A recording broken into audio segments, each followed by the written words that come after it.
La situation de la gare de la Verrière soulève un mouvement de contestation peu commun. Ils sont 4 maires de couleurs politiques différentes, unis pour le réaménagement de la station yvelinoise. UMP, PS, UDI et Parti communiste distribuent des tracts côte à côte. Les usagers qui signent la pétition semblent rassurés par cette action commune. Je trouve ça très bien parce que peut-être que, l'union fait la force.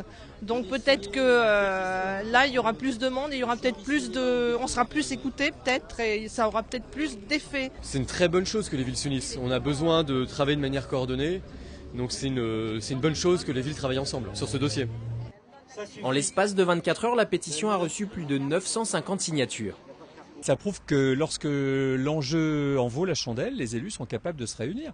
C'est pour ça que je disais il y a quelques minutes, c'est une action civique et républicaine, ce n'est pas une action politique au sens habituel. C'est pas un coup. Des partis différents, mais un parti pris commun, celui d'améliorer les conditions de transport des usagers de la gare. Ils sont nombreux, ils viennent de Maurepas, ils viennent de Coignères, ils viennent du Mesnil-Saint-Denis, ils viennent de la vallée de Chevreuse. Et effectivement, ils se retrouvent ici dans des conditions inacceptables d'accueil, d'accessibilité. Et quand on rajoute à cela des lignes extrêmement perturbées, avec du matériel un peu vétuste, franchement, c'est pas digne de notre époque. Avec cette pétition, les élus espèrent notamment voir la ligne C du RER prolongée jusqu'à Coignères et la mise aux normes d'accessibilité de la Verrière avant 2015. Ils devraient envoyer une lettre ouverte la semaine prochaine au président de la SNCF, Guillaume Pépi.